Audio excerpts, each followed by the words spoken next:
Matinding kalaban ng COVID. Ayokong makahawa. At mahawa. Pero kailangan ko na magtrabaho. Kaya di ako magiging pabaya. Di matigas ang aking ulo. Iingatan ko ang aking sarili. Para maingatan ang pamilya ko. Ito ang ambag ko. Ako. Ikaw. Lahat tayo. Sama-sama nating Mayaangat ang bayan. Basta't sama-sama tayo. Sa pag-ingat buhay. Para sa ating hanap buhay. Mask, hugas, iwas. Mga kabarangay, todo tutok na. Oras na para sa DILG Barangay 4. Samahan si veteran broadcaster Alex Santos at DILG Undersecretary Jonathan Malaya sa napapanahong talakayan ukol sa mga programa ng mga lokal na pamahalaan. Ang aming misyon, maghatid ng serbisyo sa taong bayan. Dahil kung reforma at pag-unlad ang pag-uusapan, dapat walang iwanan. DILG Barangay 4, Miyerkules hanggang Sabado ng tanghali. Sama-sama sa pag-angat para sa pamilya, para sa bayan.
Matinding kalaban ng COVID.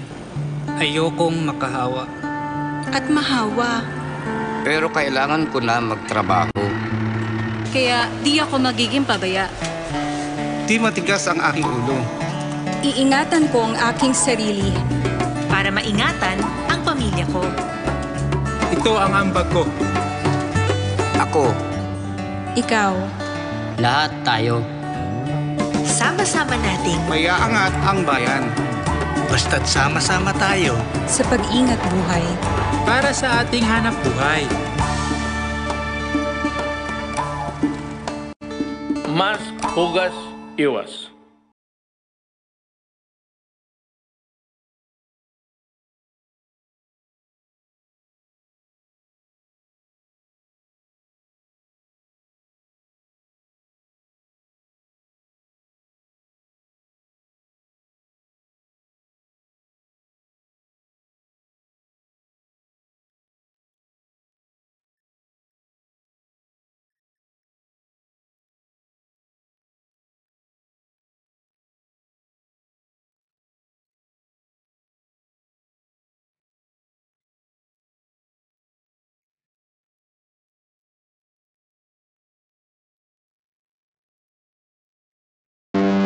Panalangin po namin sa inyong mapaghimalang kamay na kami ay iyong ingatan.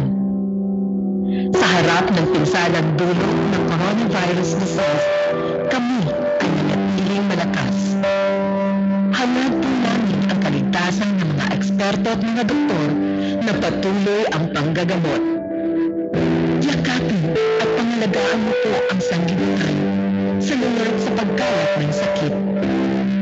Mamibabaw nawa ang pagtanaw sa kapwa at anumang wika ang nakagisnan o lahing pinagulan.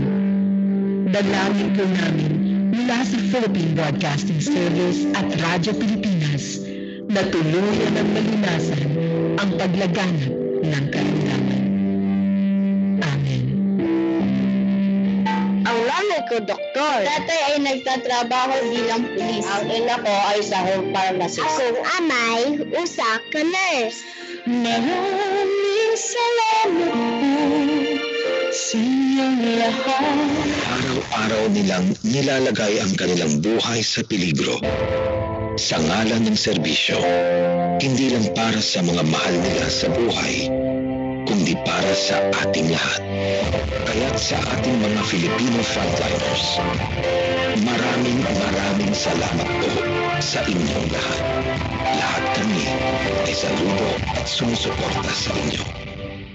Isang paalala mula sa Philippine Broadcasting Service. Kapag hindi nakikita sa social media, Ang PIA Region 2 po ay inopen po ang ating opisina para lahat ng mga media entities ay dito muna maglagay. hindi ibig sabihin walang ginagawa. Kung mga nagdaang bagyo po, talagang yung mga tao dito ay pinawarning namin sila na talagang mag-evacuate before the impact. Yung mga air assets po na na-request namin, nagdatingan po kami na kaya nakaka-rescue at nakaka-relief operations po kami sa mga unreachable areas.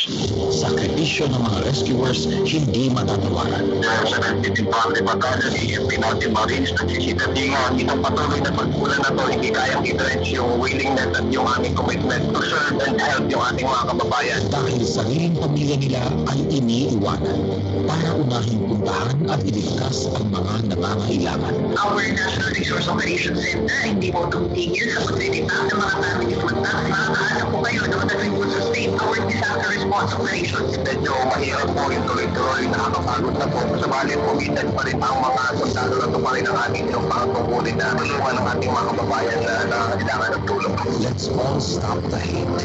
Bayanihan ang ating kailangan. Pamahalaan ay ating pagkatiwala. Ito nagtatrabaho round the clock. Ibig sabihin walang hinto, dito po relibo lang. Tulong ay laging nariyan. Kaya natin to. Mabangon rin tayo. Isang mensahe mula sa Philippine Broadcasting Service, Radyo Pilipinas, Republika FM 1, Capital FM 2, at ang Integrated Sa layuning matulungan ng bawat Pilipinong gustong bumalik sa kanilang probinsya para makapagsimula at doon mamuhay ng maayos.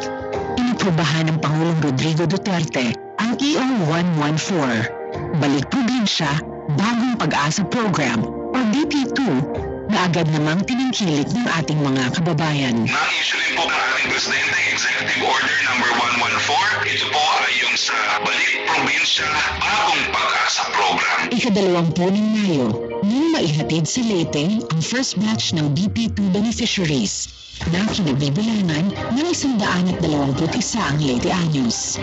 Ang Balik Probinsya Program ay pansamantalang suspendido, ito upang bigyang daan ang hatid tulong na kaloob ng pamahalaan sa iba pang mga kababayang naghihintay makauwi sa kanilang mga tahanan. They give way to the more important transportation requirements of OFW, turista, as well as estudyante para mauna sila kasi mas malaki yung pangailangan para sa kanila to be able to go back already to their provinces.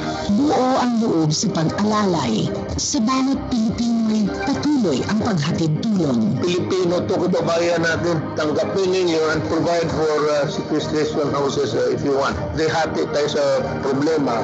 Total, hindi naman kami nagtulang. Whatever you need, we provide. Kaya ang Pangulong Duterte ay umaasang mas magiging matiwasay ang pagpapatupad at pagtanggap sa programang ito. There's no reason why we should not accept them, especially those who are returning to their homes from doing a work abroad. Kawawa naman kasi. Isang mensahe mula sa Philippine Broadcasting Service. Itong paparating na Pasko sa panahong may pandemya. Paano nga ba? Sila ba'y nakakangiti pa? Buhay at pag-aaruga, ibinibigay para sa ikabubuti ng kapwa. Kanilang sakripisyo ay walang katumbas na kahit anong material na bagay. Nagbabantay sa iba, kahit sariling pamilya ay hindi makasama, kapalit ang ginhawa at ngiti ng iba, lahat kinakaya.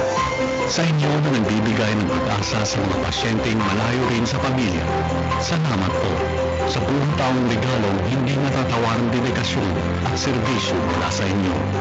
May you all have a meaningful holiday filled with good health and happiness. Salute to all our frontliners this Christmas season from Philippine Broadcasting Service and Radyo Pilipinas. News and current affairs, top stories of the day, business, sports, music, and entertainment. Dadalhin sa inyo ng mas pinaganda, mas pinalawak, mas pinalakas. Radyo Pilipinas. Radyo Pilipinas. 738 sa Metro Manila. Walang sinasanto.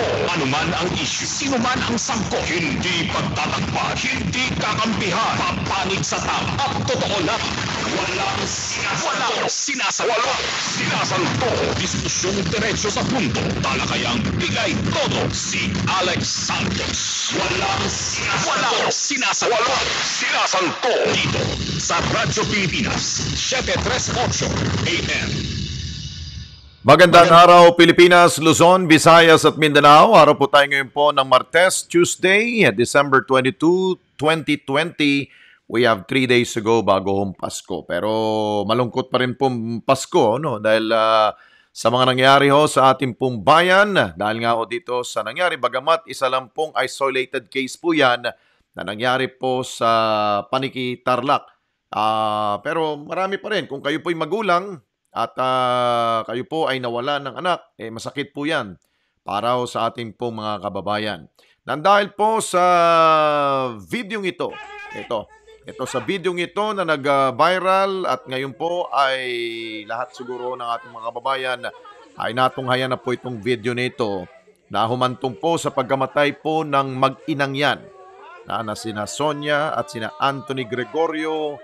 At dahil o dyan ay itong mamang ito na si Corporal o Master Sergeant Nuesca, Jonel Nuesca po, ay ngayon po ay nakakulong na ngayon sa Paniki, Tarlac Police Station at siya po'y may kinakarap na pong kasong double murder. Dahil po dyan sa pagpaslang po sa dalawa pong inosente. Dahil lamang po sa away, sa road right of way, at ilang pang mga siguro nagkapatong-patong na po ang away ho nila. Kaya humantong po yan sa pagkamatay po ng dalawa katao po. Yan po sa naturang pong lugar. Kaya naman ang ating pong Pangulong Duterte ay meron na pong inilabas po na pahayag sa kanya pong ulat sa bayan kahapon. At ang sabi nga ho ng Pangulong Duterte, you do it right. Ito po kanya pong mensahe po sa ating pong kapulisan. You do it right, I'm with you. You do it wrong, and there will be a hell to pay. Ano naman talaga Sa nakita naman ho natin sa ginawa po ni Master Sergeant Jonel Nuesca, ay hindi talaga ho may tuturing na tama ang kanya pong ginawa. Tama, hulihin mo ho kung nagkasala ho yung bata. Pero kapag ang inyo pong pagiging superior, dahil nga kayo po ay alagad ng batas at ang pinairal ho ninyo ay yung galit at bugso ng damdamin at hindi na ho ninyo ginagalang ang karapatang pantao at yung buhay, hindi ho papanig sa inyo ho ang ating pong gobyerno at maging ating pong Pangulong Duterte. Mali. Kahit na anong anggulo po, makikita ho ninyo, ang ginawa po ni Nuesca ay mali. Sa mata ng tao at maging sa mata ho ng Diyos, mali yung ginawa mo, Nuesca. Kaya ang dapat sa iyo ay huwag mapabilang po sa komunidad. Dahil ikaw po ay may tuturing na delikado. Delikado para ho sa sangkatauhan. Dahil nga, nawala na ho yatang wisyo ho ninyo Sabi nga ho ng Pangulong Duterte, mukhang nasiraan na ho yata ho kayo ng ulo. Kaya mas maigi ay bilisan, litisin ang kaso laban kay Nuesca na double murder case po yan. At sana naman tayo po ay nanalangin na hindi po ito ma-downgrade. Baka naman marami ho ang makikialam naman ho dyan. At yan po ay mabibigyan pa ng ng pagkakataon pa makalaya. Naku, baka marami pa ho itong mabibiktima pa. Anyway, sa puntong ito, sa araw nito ay hingi tayo ng mga reaksyon mula po sa Department of Interior and Local Government, sa DILG, Inimbitahan natin ngayon po si Undersecretary Epi Densing na siya po ang DILG for Operations. Malamang meron ho siyang mga mahalaga pong impormasyon na ibibigay ho sa atin. Dahil nga po, mukhang nabahira na naman po ang isa po sa mga attached agency po ng DILG. Ito po ang Philippine National Police. Bagamat ito pong kagagawan po ni Nuesca ay hindi po to isang official duty. Diba? Ang police po, kapag sila po ay gumagawa ng kanilang pong tungkulin, syempre meron po yung pagtugot mula po sa kanila pong higher-ups, sa kanila pong mga opisyal. Pero sa ginawa ho niya, hindi po ito opisyal na trabaho po ni Nuesca. Ito pong nangyaring pagpaslang po sa dalawa katao ay bahagi po yan ng kanya pong siguro nagpatong-patong na po na problema, away, magkapitbahay na humantong po sa madugong insidente ho dyan. Kaya wag ho nating lahatin, wag ho natin lahatin ang pulis at wag ho nating sakyan ito pong isyung ito. Kita nyo naman, ang bilis mag-react nung pong mga kritiko ho ng ating pong pamahalaan. Sa sinasabi na ito daw po ay state-sponsored execution. Naku po. Wag ho niyong bilugin ang utak ko ng ilan po nating mga babayan na ngayon naman po ay nasa husto pa ho ang isipan na alam ho nila na hindi po to kagustuhan po ng ating pong kasulukuyang administrasyon. Kahit na inuman, wala ho may gustong ganito po mangyari. Kaya dapat siguro dito, para sa akin, kung nahuli na po, sumurrender naman po itong suspect na ito, harapin po niya ang kaso, pabilisin mo natin ang paggulong ng hustisya para makamit po ng mga pamilya na alam mo natin na nagdadalamhati. Kami po dito po sa Radyo Pilipinas at ako po personal na nagpapatid po ng aming pong pakikiramay sa naulila. Ito pong sina Aling Sonia at yung kanya pong anak na si Anthony Gregorio. Malungkot ang Pasko po nila. At sa mga siguro, sa mga ina rin po, nakita ninyo yung mga larawan na nagpapakita na kung gaano ho niya nagproteksyon po yung ina sa kanya pong anak. Yung ina, pag-aaruga ng anak para mailayo ho sa kapahamakan. Pero dahil po sa isang gatilyo, kinalibit ang gatilyo, ayun, na kagad ang buhay, kumitil po ang buhay dito pong dalawa ko nating kababayan dyan po sa Tarlac. Okay, sige, tawagan mo na si Undersecretary Epi Densing at mamaya rin po ay makakasama rin po natin ang Integrated Bar of the Philippines, IBP, sa pangunguna ho ng kanila pong National President na si Attorney Domingo Cayosa. Hingi rin po tayo ng kanila pong reaksyon ukol dito dahil nga ang kanila pong, ang tawag niyan, yung kanila pong chapter, Tarlac chapter, ay nagbigay na rin po ng kanila pong panig ukol dito sa nangyari dyan po sa Paniki Tarlac. At later on, dahil meron rin pong utos sa ating po Pangulong Duterte na dito daw sa Metro Manila, dapat daw po ay tigilan na po ang pagbebenta at paggamit ho ng paputok. So, sinubukan natin na tawagan si Mayor Edwin Olivares po ng Parañaque. At the same time, siya po ang chairman po ng Metro Manila Council. Tanungin natin, dahil nag-meeting ho sila kanina, kung paano ho ba may sakatuparan yung kagustuhan po ng ating pong Malacanang na wala hong magpapaputok sa darating pong pagsalubong sa bagong taon. Okay, nandiyan na ba? Ayan, ready na po si Undersecretary Epi Densing, ang Operations Head po ng DILG. Yusek, good afternoon sir, si Alex Santos po sa Radyo Pilipinas. Magandang hapon Alex at saka sa lahat ng mga taga-subaybay ng iyong programa. Magandang hapon din po. Opo, I am sure ang DILG ay nagitla rin po kayo, no? Nagulat po kayo sa ilalim rin po na pamumuno ho ni Secretary Anyo dito po sa nangyari po sa Paniki Tarlac. What's the sentiments po ng ating pong mga opisyal dyan sa DILG, sir? Well, ang sentimento namin may galit at meron ding lungkot, dahil galit dahil meron pong namatay na dalawa nating kababayan ng walang kalaban-laban at ang mabigat po nito nanggaling pa sa ang nakapatay pa ay taong gobyerno, yung kapulisan natin na dapat siya ang nagpapatupad ng kaayusan sa paang gumawa ng hindi mabuti at may dalawang buhay po na natisil. No? Mm-hmm. At malungkot kami dahil gusto natin pagandahin ang imahe ng Philippine National Police Pero sa ganitong mga paisa-isang pagkakataon, nasisira po yung imahe. Pero ina-assure po natin ating mga kababayan that this is an isolated case at hindi ito refleksyon ng tunay na bagong mukha ng Philippine National Police under President Duterte. Oho. At ano ho mga plano ho natin dahil nga siguro partly nabahira na naman ng pangit na imahe po ang PNP. In your officer, ano po mga plano ho natin just to maintain yung pong composure ng ating pong pulis na hindi talaga humantong sa mga ganito po mga pangyari, sir?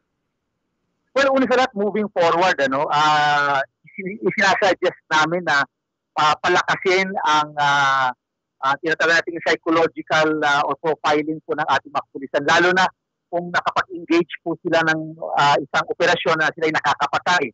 Kasi kagaya po nito itong Master Sergeant ng PDP, huwag na natin pangalanan, no? Meron siyang history na meron siyang kaso ng homicide. Hindi nga lang siya nag-move forward kasi walang enough evidence niya. Pero sa isang pulis kasi, pag nakapatay ka, dalawang potential mong behavior, Alex, Pwede makonsensya ka dahil nakapatay ka, whether legal po ito under operation, or maaaring makaramdam ka na okay ka lang pumatay. So napakaganda ng pakaramdam. So kung nagkaroon sana ng psychological profiling, nagkaroon ng pag-evaluate, psychological evaluation itong kapulisan ito, madali po natin malaman kung ano kanyang pakiramdam nung siya'y nakapatay beforehand. So papigyan na siya pwede na siyang i-discharge kung talagang ang pagpatay sa kanya parang napakagaan sa kanya. Makonsensya, mabigyan siya ng konting perk up para hindi naman siya maging gulay pagdating ng mga future police operations. So mga ganung klase. So, it's very important talaga na pinoprofile natin ang behavior at psychology ng ating mga kapulisan, lalo na kung meron silang enkwentro at nakakapatay po sila. So, ibig sabihin po ba, Yusek, baka starting by 2021, ay isailalim po lahat ng pulis into a parang psychological test po ba? Parang ganun po ba, Yusek? Ay, hindi naman po. Ang profile, ang ano po natin yung protocol dapat, kung meron pong operations, may encounter, at ang ating kapulisan ay nakapatay, to some extent traumatic po yan. Dapat huwag muna siyang palabasin sa mga future operations hanggat hindi mo siya na-imbestigahan ng ating internal affairs service na wala siyang foul play na ginawa. At pangalawa, magkaroon siya ng psychological profiling or evaluate yung kanyang pag-iisip after na nangyari ito na hindi ito bagay na dapat ikatuwa niya na nakapatay siya, or hindi dapat itong bagay na makapagpigil naman sa kanya for future operations na wag bumaril kung kinakailangan. At Yusek, nakita naman ho natin na meron pala siyang patong-patong na rin pong kaso. Bagamat ito po ay na-dismiss po yung mga dalawang homicide cases po niya. So ibig sabihin po nito, parang kapag na-dismiss po yung kaso, feeling niya, untouchable na po siya at kaya na ho niyang gawin kung ano mang gusto ho niya. Yun ang dapat po natin iwasan siguro po, Yusek, no? Tama po yan. At kung titingin niyo, meron pa yata siyang kaso na nasuspindi siya na 30 araw at hindi siya pumayag na magpa-drug test. So yan ang mga bagay-bagay na kailangan natin bantayan sa ating kapulisan. I would think, Alex, talaga this is an isolated case dahil yung improvement ng ating kapulisan in terms of engaging the public, I would think it has improved over the last 3 years. Particularly, lalo nang pinaasan po natin yung kanilang sweldo. Kung merong mga tiwali noon, mukhang nagbago na yung iba patuloy pa rin, pero patuloy po ang paglilinis ng mga ranggo ng ating CCNP Devolpina. At Yusek, tulad nito, parang masasabi natin is a domestic problem ni ito pong suspect na ito. Meron ba tayong parang radar na we can sense na kapag ang isang pulis po ay may problema sa kanyang pamilya, may problema sa kanyang pong barangay, sa kanyang pong komunidad, meron ba tayong paraan para at least makita ho natin on how they face this kind of problem, sir? Sa ngayon po, Alex, wala tayong ganyan pa na pagmumonitor.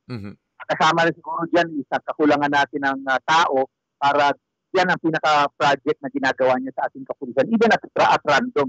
Pero ako, ang sa ganyang klaseng pagsabi mo, Alex, I would suggest sa PNP na magkaroon sila ng ganong unit, napalakasin nila yan, na meron silang monitoring sa relationship ng kapulisan sa kanilang mga pamilya at mga kapitbahay.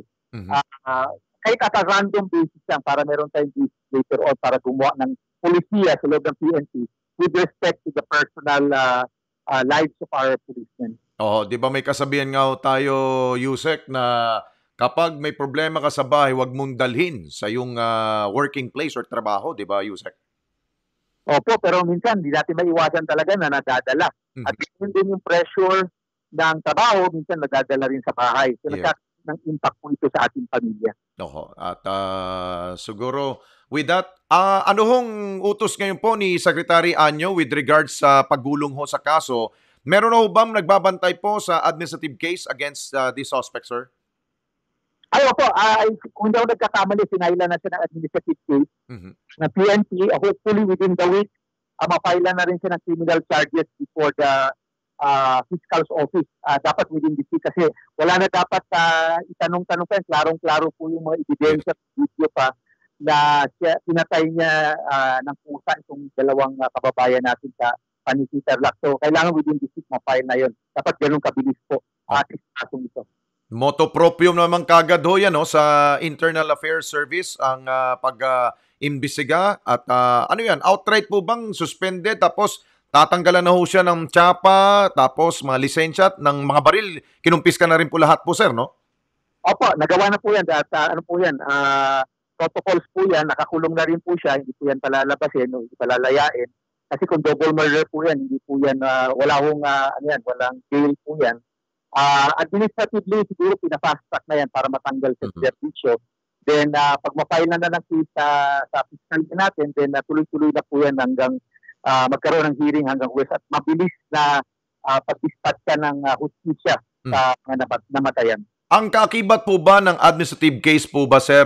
I'm sure perpetually hindi na siya pwedeng pumasok po sa serbisyo sa gobyerno. At the same time, yung kanya po mga benepisyo, hindi niya makukuha yun, sir, no? Opo, yun po ang kaakibat nun. Lalo pat ganitong klaseng kaso ang kanyang nakaharap, hindi na ho siya makakabalik. At usually pati benefits niya kinakansila na rin. Ayun. Sige po. Mensahe na lang po sa ating pong kapulisan. I'm sure baka ilan po natin mga pulis parang nasaktan at syempre nagkaroon po ng etch sa kanila pong damdamin after what happened dito kay Nuesca, sir. Go ahead, sir. Message po ninyo. Kapulisan at saka mga nakikinig ngayong hapon na ako po yung nagsasabi sa ating mga pulis na wag po kayo mawawala ng loob. Lagi namin sinasabi itong nangyari kahapon ay isang isolated case lang. Hindi ito refleksyon ng tunay na disiplina at imahe ng kapulisan ngayon. Wag ko kayo magdadalawang isip na pagpatuloy pa rin ang ating trabaho. Suportado po kayo ng liderato ni Secretary Anyo, suportado rin pa kayo ng liderato ni President Duterte. Sa ating mga kababayan naman, sana nyo po huwag nyo husgahan ang buong organisasyon ng kapulisan dahil sa isang insidente dahil hindi po ito ang tunay na refleksyon ng ating kapulisan sa panahon ngayon. Okay. Yusek Epi, sir, thank you so much po for your time dito po sa Radyo Pilipinas. Salamat po. Good luck, sir.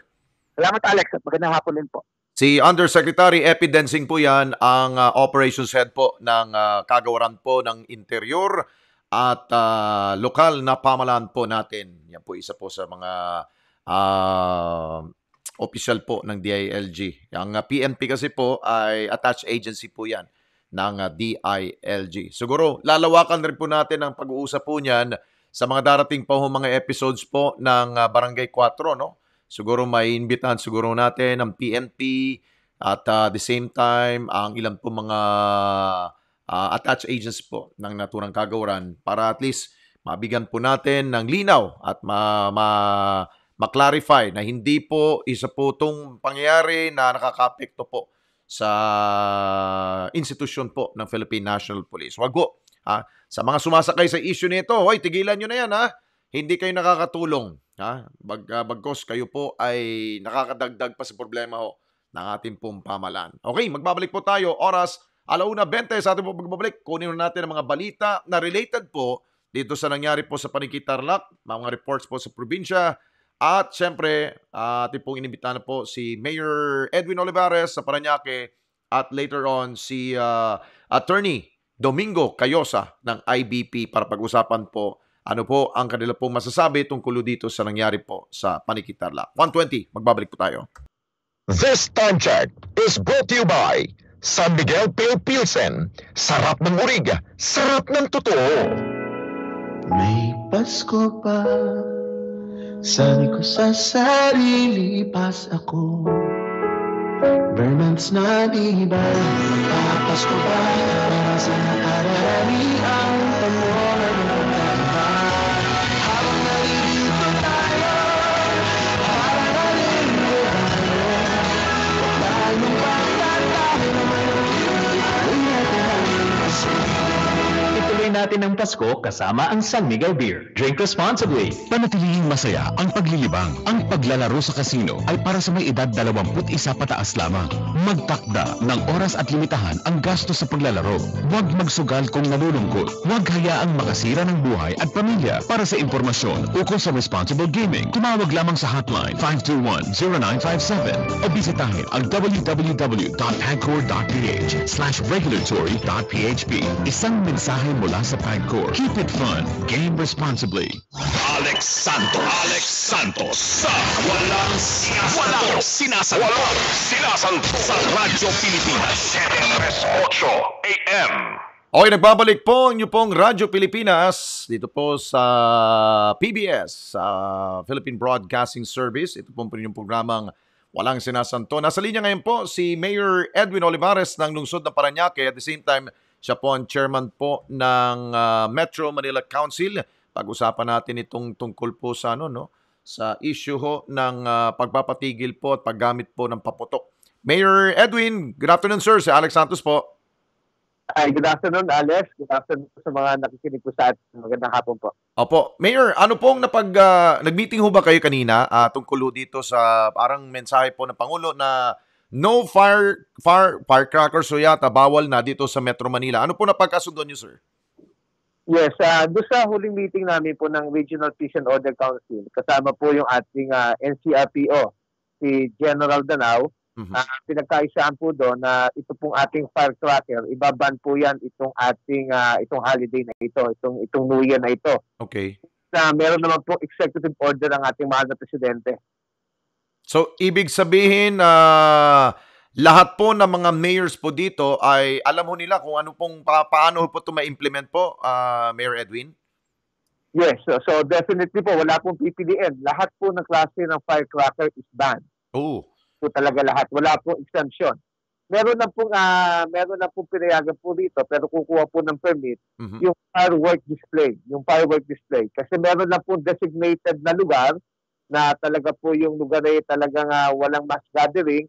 At po yung magpapaalam sa LGU at dadaan din po ito sa ating sa MMDA para po sa ating permit ng ating pong firework display. O yun, ang pinapayagan lang, linawin natin, Mayor, no? Ang pinapayagan lang mo, yung pailaw, yung fireworks lang. Pero yung paputok, kapag may tunog na malakas, bawal ho yun. Bawal po yan. Basta ano pang klase po ng firecracker is banned this year. Nako. Ano po ang posible pong kakarapin po ng hindi susunod dito sa inyo pong kautusan, sir? Okay. So, specific po yung mga ordinansa po ng bawat isang LGU po. Meron po kanya-kanya pong ordinansa po yan. Kaya doon sa kanila pong firecracker ordinance, meron pong penalty po yan. Sa ngayon po ba, kayo dyan sa Parañaque, sir, do you have a specific ordinance for that? Yes, meron po doon. At may penalty po siya. Oho. Kasi matagal na po itong ordinance po namin ito at ito po yung pina-implement po natin. Pero ito pong taon nito, dahil nga po sa ating COVID, strict compliance po tayo dito po sa ating firecracker ban. Oho. Bukod po sa paggamit, ganun rin po sa mga magbebenta. Dahil usually, di ba, mga 2 days, 3 days before New Year, ay nakikita ko natin, nakahilera po yung binibenta nila. Paano yun, sir? Kukumpiskahin po at huhulihin po yung nagbebenta, sir? May firecracker ban po tayo. Definitely, hindi din po sila bibigyan ng permit. Yung bebenta, hindi po bibigyan po ng permit po yan at bawal po yan kasi yung pong ating pong sinusunod yung pong guidelines ng ating pong executive order ng ating mahal na presidente na pong firecracker ban. So, ibig sabihin, pati po yung nagtitinda, bawal po yan at hindi po bi-issuean ng permit ng ating. Yung mga fly-by-night, di ba? Yung minsan, Alam na mo naman to, Mayor, no? Ang mga nagbebenta ho ng mga walang permit, yung sa mga sasakyan, sir, kumbaga palihim, di ba? Di ba, Mayor?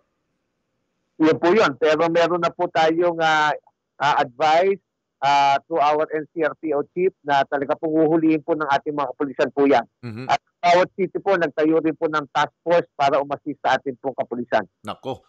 So, are we expecting Metro Manila ay silent ang pagsalubong sa New Year? Ganun po, magkakaroon na lang po tayo ng alternative na pagsalubong po sa atin. Alternative na lang po siya. Talaga hindi po yung sa pamamagitan ng mga paputok. Nako. Siguro ang enforcement siguro very challenging ho dito, Mayor. Nakahandang PNP ho dito, sir, no? Yes, at meron na pong direct instruction po ang ating pong NCRPO chief na si General Danao sa lahat po ng aming COP at sa lahat ng ating kapulisan. So strictly implement itong firecracker ban. Ayun. Talagang dahil nga ho, sabi nga ng Pangulong Duterte, no, na wala pa daw hong mga nakukulong or wala pa hong nahabol ang gobyerno sa mga, sabi niya, yung mga inferior and wrongly manufactured firecrackers. Kaya siguro ito na ho yung simula. Simula na po ito, Mayor, di ba? Tama po yan. At saka yun rin po ang rin-recommenda ng ating Department of Health. Talaga na itong ating sa history talagang marami po nasasaktan. May namatay pa ho dito sa ating paputok na ito. Sa pagpagitan ng firecracker ban na ito, pati yung ating social distancing, yung mga gathering, maiiwasan po natin po yan para sa prevention ng ating pandemic o COVID. Nako, isa rin po sa malaking kaginhawaan po nito ating po mga frontliners dahil nga kung walang putukan, wala hong madidisgrasya, walang masusugatan, walang masabugan ng kamay, di ba, Mayor? Tama po, Alex. Tama po yan. We're hitting 2 birds in 1 stone po dito. Nako. Kayo po ba yung nakipag-coordinate na po sa mga Firecrackers Association? I'm sure parang mabibiglaw sila dito sa inyo pong pagpapasyaho dito, Mayor. Opo, dito po sa amin sa city, pinasabihan po na namin yung po mga nag-a-apply po ng permit tungkol po sa firecracker at hindi po sila bibigyan po ng permit ng ating DPLO. Nako, ang usual po sasabihin nila, Mayor, parang tinaob nyo ho ang kaldero namin, wala ho na ho kayong pagkakitaan. Yun po, pero we could not sacrifice itong ating pong pandemic na linalabanan. Kasi pag may po mga firecrackers, yung gatherings, magsasama-sama na naman po yan. Yun. Pero inaasahan rin po natin, Mayor, na siguro with this unang hakbang pa lamang to, pero dapat talaga ho, meron po tayong batas na pwede pong ilagay ho dito para at least hindi na ho kayo mahirapan ho, Mayor, no? Kayo mismo sa ordinansa lamang. Mas maganda po yan kung papapag-aralan po ng Congress para may national law na po tayo po doon. Mas maganda po yan. Okay. Mayor, baka meron pa ho kayong mga anunsyo sa inyo po na pagmitingan kanina. Baka pwede ho ninyong pagkakataon sabihin po sa ating mga kababayan dito sa Metro Manila, sir. Apo. Basically, ang pinagpulungan po namin ng MMC na wag po tayong mag-relax itong dadating na Kapaskuhan na ito. Alam naman po natin, may slight po na pagtaas ng ating COVID because this holiday. Pero kailangan po i-maintain po natin na hindi po tayo magkaroon ng surge. Minimum protocol, patutupad po yan ng bawat local government unit, katulong po ating kapulisan, tungkol po sa pagsusot ng face mask, face shield, physical distancing po. At lahat po ng Christmas party, bawal po ngayon. And to be clear po, Mayor, GCQ tayo hanggang December 31, walang mag-MECQ, ha? Wala po. Wala.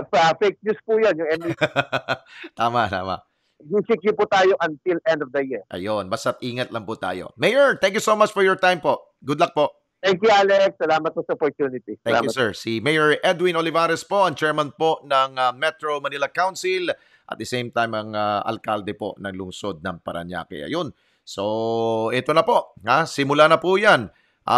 Siguro, kung nagnanais pa rin po kayong bumili ng paputok, siguro mag-isip-isip po tayo. Tandaan natin, mailan natin sa mga kababayan natin, wala hong pambili.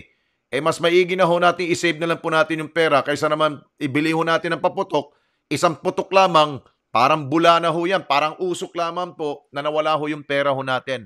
Save money, yan ang siguro importante ho. Bukang ang idea, objective po ng ating pong pamahalaan ngayon ay makapag-ipon tayo, huwag tayong gumastos sa walang katuturan na bagay, which is paputok. Siguro we can welcome the new year with a different twist, di ba? Marami naman. Magpatugtog ka. Magpaingay ka ng mga kahit anong dyan. Laksan mo ang speaker mo, walang magagalit sa'yo. Pero ang importante ho doon, wala masasaktan, walang mawawalang pera, dahil nga, alam natin, ang paputok, di ba? Ang mamahal pa naman. So, yan po. Sabi nga ho, 2 birds in 1 stone. Marami ho ang magandang dulot po ang wala hong paputok sa darating pong New Year. Okay, samantala, kuha tayo ng mga balita naman mula ho sa ating mga probinsya. Simulan ho natin ang balita mula sa... saan ba ito? Nawala. Marami ng napatong-patong na dito reports. Pakiuna ang Davao. Ayun, unahin natin ang Davao. Ito tungkol po sa pagpapaalala po ng IAS Region 11. Kakaugnay po sa paggalang sa karapatang pantao po ng ating po mga kapulisan. Detalye mula kay Armando Feniquito. Armando, go ahead. Radyo Pilipinas Report. Nagpaalala ngayon ang Philippine National Police Regional Internal Affairs Service o RIAS 11 sa lahat ng kapulisan sa buong rehiyon na sundin ang police operational procedure sa pagpapatupad ng health protocol sa kanilang lugar. Ito'y upang maiwasan ang anumang abuso mula sa kanilang hanay. Sa panayam ng Radyo Pilipinas Davao, sinabi ni RIAS 11 Regional Director Brigadier General Jonas Ehok na dapat masusunod pa rin ang karapatang pantao ng publiko sa pagpapatupad ng mga quarantine restrictions. Ayon kay Ehok, na kapag may mga pulis na nakikita ang lumabas sa karapatang pantao sa pagpapatupad ng quarantine rules, rekomenda nila ito sa kanilang direct superior na parusahan. Magsasagawa din naman ito ng isang pre-charge investigation kapag mapatunayan na umabuso. Magbibigay ito ng rekomendasyon na kasuhan. Sinabi ng opisyal na hindi dapat kinukonsente ang mga polis na umaabuso sa kanilang tungkulin na umahantong sa paglabag ng karapatang pantao ng isang sibilyan. Kaya ang balita, gikan sa DXRP Davao, Armando Feniquito, Radyo Pilipinas. Okay, Arman Feniquito, daghang salamat gikan diya sa Region 11. Okay, sunod natin, ito'y tungkol po sa mga apektado ho ng mga magsasaka dyan po sa Kantilan, sa Surigao del Sur. Dulot po ng bagyong Vicky. Tumanggap po ng fertilizer reimbursement notice mula sa DA. Detalye mula kay Nerissa Espinosa. Nerissa, go ahead. Radyo Pilipinas Report. Aabot sa 662 na magsasaka sa bangin ng Kantilan, Surigao del Sur ang nakatanggap kahapon Disyembre 21 ng tulong pang-agrikultura mula sa Department of Agriculture Caraga sa ilalim ng kanilang Rice Resiliency Project o RRP, kung saan may kabuang halaga ng 1.69 million pesos sa pamamagitan ng fertilizer reimbursement notices para sa mga farmer beneficiaries. Ang lokal na pamahalaan ng Kantilan sa pamumuno ni Mayor Carla Pichay ay nakikipag-ugnayan sa Department of Agriculture bilang bahagi ng fertilizer assistance component ng nasabing proyekto ng kagawaran. Ang nasabing aktibidad kahapon ay pagbibigay pagkakataon na rin upang maipaabot mismo ng mga apektadong magsasaka sa LGU ang mga naging danyo sa kanilang sakahan dahil sa Tropical Depression Vicky. Isa ang bayan ng Kantilan sa mga labis na naapektuhan ng nasabing bagyo, kung saan sa huling tala ay may 13 barangay ang binaha at mahigit sa 1,000 pamilya ang apektado. Agad naman nagbigay ng relief goods ang lokal na pamahalaan sa lahat ng mga apektadong pamilya.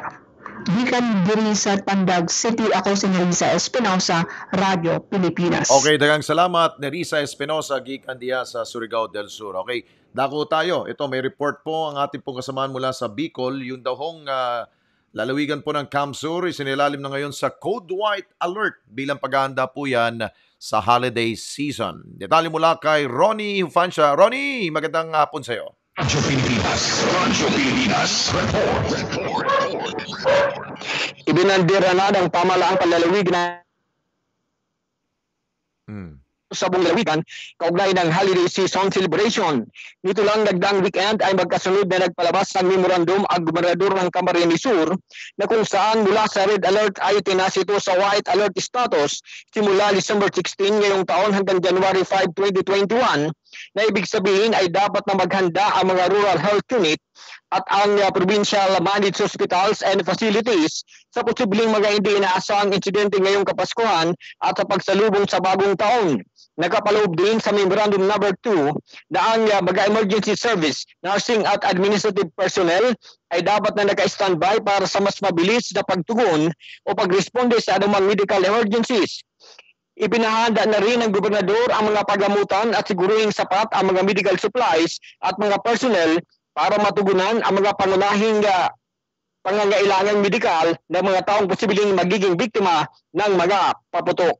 Hali digdi sa probinsya kan Camarines Sur, Ronnie Hufancia, Radyo Pilipinas. Okay, mabalos. Thank you, Ronnie Hufancia mula po dyan sa Bicol Region.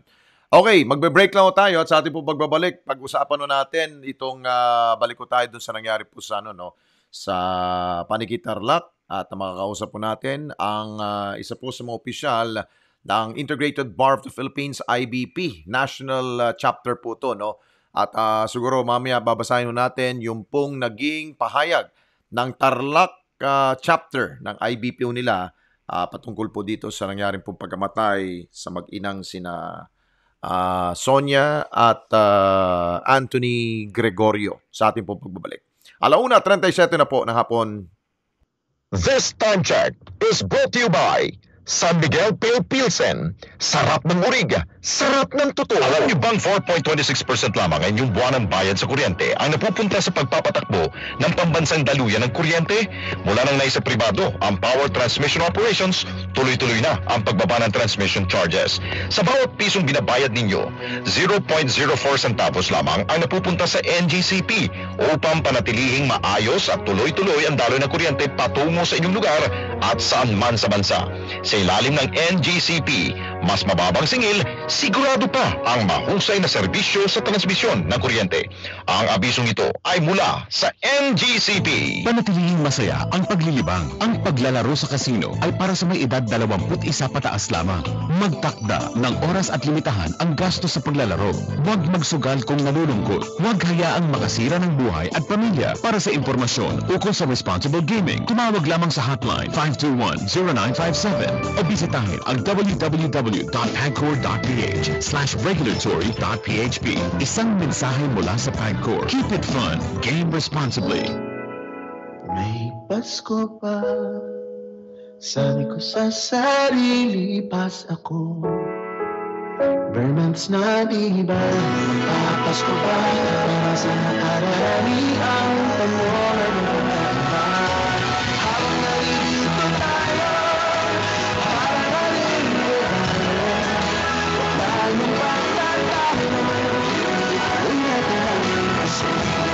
Ituloy natin ang Pasko kasama ang San Miguel Beer. Drink responsibly. Alex Santos sa Walang Sinasanto sa Radyo Pilipinas 738 AM. Okay, nagbabalik po tayo dito po sa Walang Sinasanto sa Radyo Pilipinas sa inyo pong #LagingHandaPH at #COVID-19 Radio. Abang inaantay natin si Attorney ang National President po ng IBP ay pag-usapan muna natin itong yung vaccine, ba? Inaantabayanan na ho natin ang vaccine dahil nga po ay meron pong anunsyo ang Malacanang kanina. Itong sabi ho ng Pangulong Duterte sa press briefing po ni Secretary Roque, sabi nga ng Pangulo, we are not safe until everyone is safe. Ito'y tungkol po sa bakuna. So dapat kasi kapag nandiyan na po ang bakuna, sigurado ho tayo po'y ligtas dito ho sa kapahamakan dala ho ng COVID-19. So ano ba hong ibig sabihin po nito? Ito po ang guidance na binibigay po natin po Pangulong Duterte para ho sa lahat, para maintindihan po kung sino ba ho ang dapat mauna. At ano po ang approach po natin po Pangulong Duterte at ng Malacanang in terms of access po sa dito po sa bakuna. Una, sabi nga ho ng President's Guidance, cascaded to all LGUs, dapat po ang bakuna ay distributed access po niyan ay pantay-pantay for the poor and indigents.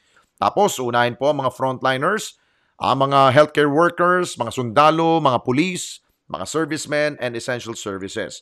Ganun rin po, all Filipinos should have the vaccine without exemption. Dapat lang. Pero meron talaga pong hierarchy po sinong dapat po mauuna. At strategy po na gagawin po ng ating pong gobyerno ay dalawang approach. Ito po ay geographical and sectoral. Doon naman po sa focus areas, syempre ito po yung mga regions na dapat pong unahin dahil dito po talaga nagmumula po ang mataas po na bilang po ng COVID-19. So dapat dito po ang ibubuhos ang COVID-19 vaccine. At yung prioritize, syempre, kilala na ho ninyo yung mga vulnerables, indigents, at yung mga poor communities.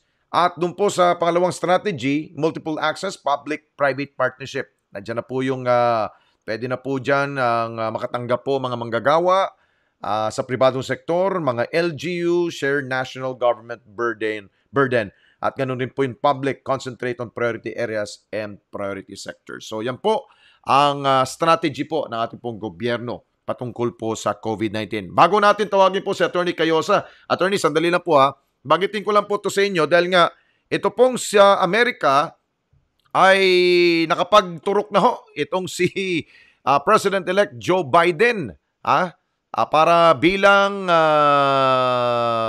model para at least kung medyo nangangamba pa yung ilan po natin yung mga Amerikano at yung mga kababayan nating PhilAms, ito na. Mismo ang President-elect po na si Joe Biden ay nagpaturok na. At ang sabi nga ho niya, ito pong kanya sabi, "Today, I received the COVID-19 vaccine. To the scientists and researchers who worked tirelessly to make this possible, thank you. We owe you an awful lot. And to the American people, no, there's nothing to worry about. When the vaccine is available, I urge you to take it." Yan, sabi ho ni Joe Biden, ang President-elect ng Amerika. Siya po ay uupo by January pa, kaya President-elect pa ang kanya pong bansag sa kanya. Okay, nasa linya ngayon po si Attorney Domingo Egon Cayosa. Siya po ang National President po ng IBP. Kumusta na po natin siya? Attorney, good afternoon sir. Si Alex Santos po. Good afternoon Alex at magandang hapon ho sa nakikinig sa inyong programa. Opo, Attorney, sa inyo pong grupo sa IBP, National Chapter, ano po ang naging reaksyon ninyo dito sa nangyari po sa Panikitarlac? Well, kagaya ko ng lahat, kasama na kayo, na-shock tayong lahat. Yes, At nalungkot na humantong sa ganitong pangyayari yung ating sitwasyon sa bansa. Mm-hmm. At yan ho naman ay nag-inspire sa amin in a sense na ipagpatuloy yung aming kampanya ng Justice Bilis at yung to end the violence and the killings. Yeah. Sapagkat ngayon ang nakikita natin at tested and proven na panlaban sa kriminalidad o yung pang-aabuso yung swift and certain punishment kung ay nagloko. So, patuloy ho kaming nakipag-ugnayan sa Supreme Court, Department of Justice, sa Presidente, sa Kongreso, para yung mga abogadong namumuno sa gobyerno, kasama na rin ho kaming mga abogadong private, tuluyang maglabas ng mga pagbabago sa ating criminal justice system para it becomes a deterrent. The other one also na consistent kami ho, yung panawagan natin na igalang at sundin yung rule of law. Walang shortcut, walang taking the law into your own hands. Kasi nga ho, umantong na ng ganito. Yung bang harap-harapan, walang kaduda-duda, walang hesitation, alam na naka-video siya, pero pinagpapatay pa rin niya yung mag-inang walang kalaban-laban. So, yung bumaliktad na ho, yung pangyayari, yung law enforcer, peacekeeper, siya na ngayon yung lawbreaker sa harapan ng sambayan ng Pilipino, di ho ba? Masyak tayong lahat. Ho, pwede yung mga press release lang, yung mga magalit tayo. Kinakailangan ho tutukan natin yung justice sector sapagkat baka ho tuluyang mawalang paniwala at tiwala ang taong bayan sa ating hustisya. Yun, oo. Yun ang iniiwasan natin, attorney, baka mamaya dahil nga sa kabagalan ng pagkuha ho ng hustisya, minsan sa kamay na ho ng taong sila na ho gumagawa ho ng pagkuha po ng hustisya. Yan ang iniiwasan natin, attorney. Tama ho, kung tuluyang nawala ang respeto at takot sa rule of law, galang, paniniwala, the more space for those unscrupulous put the law in their own criminal hands. Yes. So talagang gulo na ho yan. At ang nakakalungkot din, Alex, is ito napapansin ng ating mga kaibigang abogado at ibang mga namamahala din ng hustisya sa ibang bansa.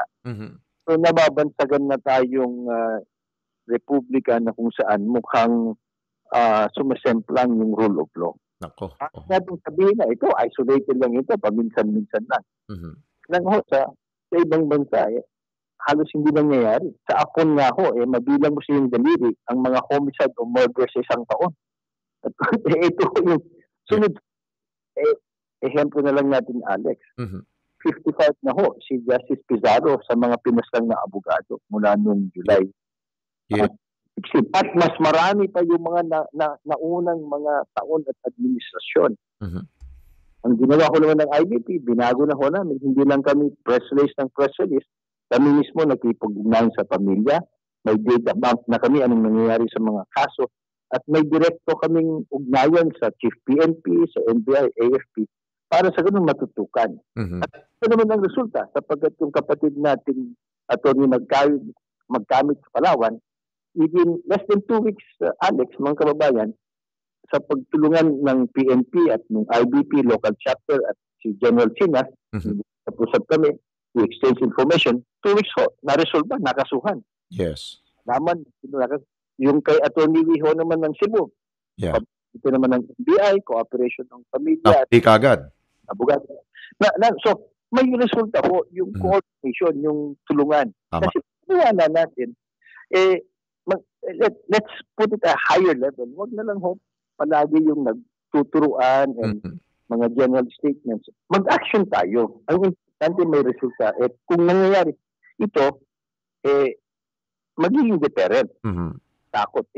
Sana nga ho. At we commend at nagpapasalamat tayo sa PNP, NBI dito sa dalawang kaso na ito.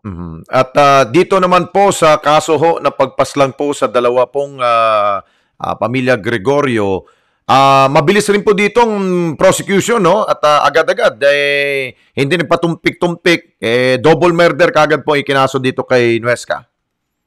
Tama. So ang panawagan ho natin ngayon sa mga ganyang mabilis na investiga, huli, natuntun at naaresto at nakasuhan. Ang panawagan naman natin sa mga juez, mga fiskal, mga kapwa-abogado. Ayun. Isang ho yung trial. Huwag na isang taon. Kasi malinaw ho naman yung ebidensya. So, magpakita naman tayo ng mga kaso na ganito na crime doesn't pay. So, yun ho, sa totoo lang. Kahit ho yung ibang pamilya ng mga abogado. Abogado na ho yan, may kaya. Kung minsan ayaw na ho nila mag-complain kasi natatakot sila o kaya nag-aanin baka wala rin mangyayari o kaya siguro may alam sila na hindi natin alam. So, ginagalang yan ng IBP, hindi namin yung pinagpipilitan ang tulong namin sa kanila. So, din ho, parang invitation yan, Alex, na baliktad lang nangyayari. Isang panawagan din ho natin, kahit ho masipag yung ibang juez, mga fiskal, marami hong mga posisyon dyan sa juez at fiskal na wala pang na-appoint. So, Attorney, how will we avoid at malimitano natin yung mga delaying tactics po? Lalo-lalo na po doon po sa side po ng ng depensa, no? I'm sure ang dami-dami mga motion pa ho yan. Well, lahat ho naman yun yung motion subject to the approval of the court. So pwede naman sabihin ng West, wag na, sobra na. Yun ho kasi rin ang kultura ng naming mga abogado. We try to accommodate as much as possible. Kung minsan, yung konsepto ng due process, rights of the accused, kung minsan nagagamit para nga ma-delay. Yun yung prosecution din ho, mahina yung kaso, na-delay. Kung minsan din ho, hindi kasalanan ng abogado, fiscal o juez. Kung minsan yung partido mismo, hindi sumusupot. Minsan natatakot. So, halimbawa, sa amin ho sa IBP ngayon, naglagay kami ng 25 million na lawyer, justice, and security fund para kung nag-aalinlangan yung eyewitness, yung may impormasyon, pwede gamitin yan para masuportahan, para maparusahan talaga yung salarin. So, we put our money where our mouth is. So, yun ang panawagan namin sa gobyerno. Pagkakin natin yung witness protection program. Sa mga pwesto naman, igalan nyo naman yung constitutional provision for the deadlines to to resolve cases. Kasi mismong Supreme Court, sabi nila, hindi daw yun mandatory, directory lang. Optional lang. So, mga ganun ho. Marami din ho, nanintindihan din natin ng piskal at kapulisan dahil sa pangamba na may abuso, ang law enforcement, yung judiciary, kung titignan ho natin yung jurisprudence, ang dami na nilang dinagdag na mga technical requirements na wala sila. Yes. So, parang ang hirap na tuloy ngayon. Ang dami ng mga requirements. Halimbawa ho, sa droga, ang dami ng requirements. Kaya magbitbit ka ng media, ng taga-barangay. Kasi nga ho, yung mga key players ng justice sector, they don't trust each other anymore. So, may kanya-kanyang mga safeguards para walang mag-abuso. Nakakalungkot yung gano'n. We don't see that in other countries kasi straightforward. So, anong sinabi ng batas, yun. Dito ho kasi merong gano'n. We're not blaming anyone, but these are the realities that stare us in the face. At kung titignan natin yung statistics, talaga ho namang hamak na mas mabagal ang ating hustisya dito kaysa sa maraming bansa. Result nga ho nito, di ba? Totoo ho yung sinasabing justice delayed. Justice denied. Kung may delay, Alex, sino na peperwisyo? Hindi ho masyado yung abogado, yung may kaya, yung gobyerno, yung mahihirap because they cannot afford justice. Tama. At attorney, by the way, ang inyo pong chapter po sa Tarlac, IBP, ay nagbigay na rin po ng kanila pong statement and I'm sure you have your copy na rin, sir, no? At nabasa na rin po natin yan. Sa tingin ninyo, yung po bang pamilya Gregorio, may sapat po ba silang abogado to pursue this case, sir? But, meron ho naman kasi libre ho naman yung fiscal. Kung may duda sila sa fiscal, pwede ho naman kumuha ng private lawyer. Kung wala silang kakayahan, mahirap sila. If we qualify sa IBP Free Legal Aid Program, willing ho naman kami. Marami namang mga magigiting na private lawyers na nag-handle ng libu-libong kaso na libre sa ating bansa. Maliban sa PAW. So, tuloy ho yung aming free legal aid. Pati may batas na rin po yan, di ba, attorney, na hindi kayo pwedeng tumanggi. Pwedeng tulungan po yung mga nangangailangan, sir. Opo, hindi ho batas, pero yan ho yung nasa rules of court. Yan yung tinatawag nating code of ethics ng mga abogado. Yun. Yan ho yung profesyon na hindi ka pwedeng tumangging magsilbi o humawak ng kaso o asunto dahil walang kakayang magbayad. It will be unethical for any Filipino lawyer to deny anyone because of money. So, malinaw din ho yan sa aming lahat at isang pinakamalaking programa ng IBP. Continuing ho ito, lahat ng miyembro are encouraged and obligated to help the poor litigants. Ayun. Sabi nga dito sa Tarlac chapter, for the family of the victims, we extend our condolences and offer our legal services, which is a nice gesture po yun, no, ng kanila pong grupo po, sir. And I'm sure sa inyo rin pong grupo sa national level, sir. Oo, at sinasaluduhan natin yung mga chapter officials namin doon. Nakita namin yan. As a matter of fact, Alex, we are encouraging our fellow lawyers. Yeah. Grupo, mas maliliit, at mga chapters na hindi lang ako, hindi lang si Atty. Cayosa dapat ang nagsasalita. Sila din dapat. At kayo rin sa media kasi nalalasan din kayo. At ito lang, hindi lang ho media at mga abogado, hindi lang ho, dapat yung ordinaryong mamamayang Pilipino. Panindigan natin yung hustisya. Kasi kung minsan, Alex, kababayan natin, okay lang na yung media man, tinumba kasi maingay yan. Yung abogado, tinumba kasi pilosopo. Yung pulis, tinumba kasi, siguro, masama yan. Tinatanggap natin kung nangyayari sa iba. Umaabot na ho sa ordinary mamamayang Pilipino. So, yan na ho ang naging epekto kung hindi tuluyan unti-unti nating tinatanggap yung violence as a way of settling differences. Dapat ho, balik tayo sa rule of law. Okay. With that, Attorney Egon, sir, thank you so much for your time at good luck po, sir. Stay safe at Merry Christmas po sa inyo, sir.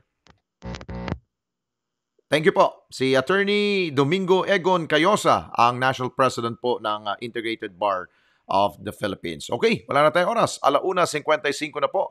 Uy, pila nga pala sa Petron ngayon, no? Dahil nga ho doon sa 50% off sa mga gasolina nila. Hanggang 2:00 lamang ho yun. Bilisan nyo na. Baka meron pa ho kayong time at maka-avail ng 50%. Mula po yan sa handog pamasko ni Boss RSA, Ramon S. Ang. Thank you so much po at nakatulong po yan marami sa ating mga kababayan. Thank you kay Sir Rolly Bumatayo at kay Ren Bergavera at sa ating pong executive producer Ivy Grace Rivera. Until tomorrow, see you there. Diyan po sa studio ho ng PBS sa Radyo Pilipinas, diyan po sa Visayas Avenue. Bye for now. Ingat. We know you're always on the go. Pero ang mahuli sa balita is always a big no-no. Kaya Radyo Pilipinas is here to keep you updated. Reliable news delivered to you as it happens. Ang matinis, smart our website at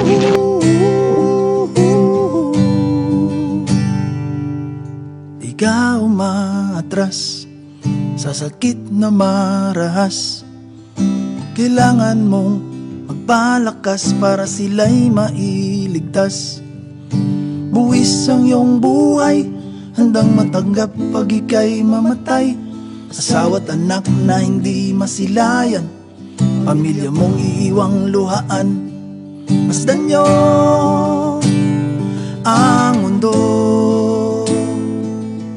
isip ay mulat, magigising ang lahat. Paglaban nyo ang mundo, kung magkaisang lahat, hihilom ang sugat.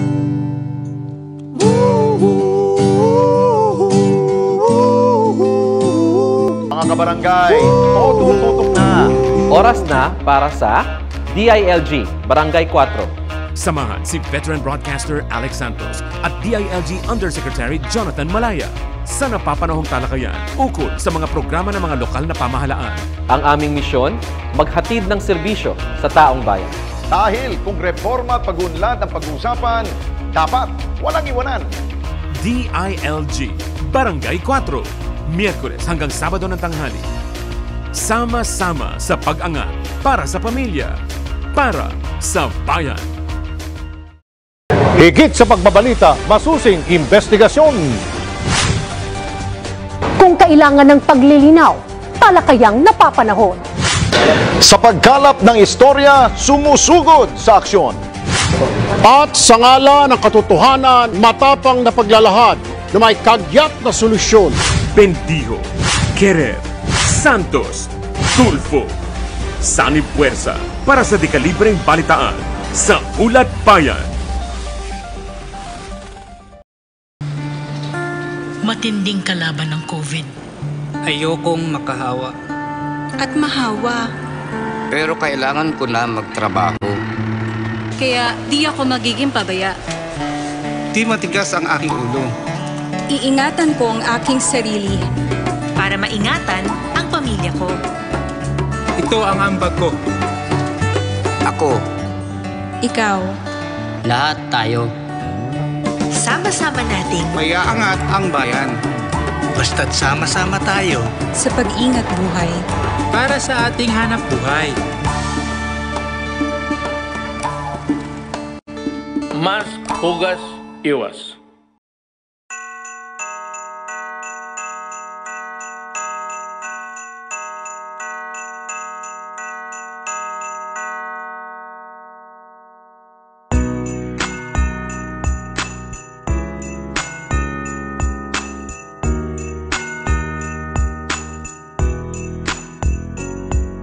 Iba't ibang pagsubok na ang dumating. Ang daming suliranin ang dinanan natin. Ngunit heto hindi sumusuko. Ang tibay ng Pilipino nasa ating dugo. Hindi nawawalan ng pag-asa. Lumalaban, bumabangon nang sama-sama. Marami mang naglaho at marami mang nagbago. Tuloy ang Pasko, magdiwang tayo. Sabay-sabay mananalig sa ilalim ng isang langit. Tuloy ang Pasko, basta magkakasama tayo. Tuloy ang Pasko,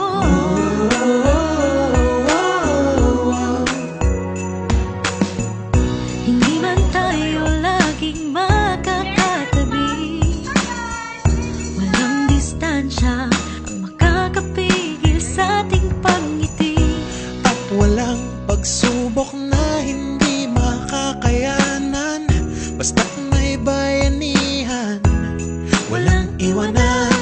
Marami mang naglaho at marami mang nagbago.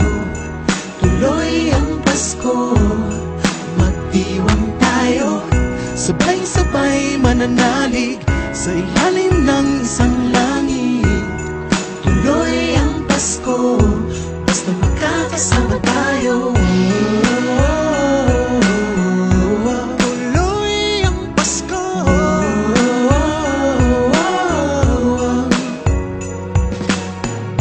Hindi niya tayo pababayaan. Ang ating Ama laging makakapitan.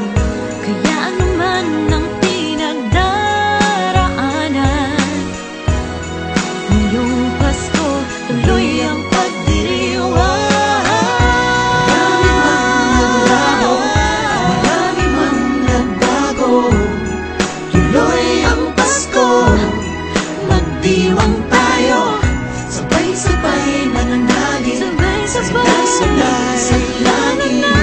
Isang tuloy ang Pasko, basta magkakasama tayo. Tuloy ang Pasko. Tuloy ang Pasko. Tuloy ang Pasko. Mga kababayan, maging laging handa. Babangon tayo para sa bayan.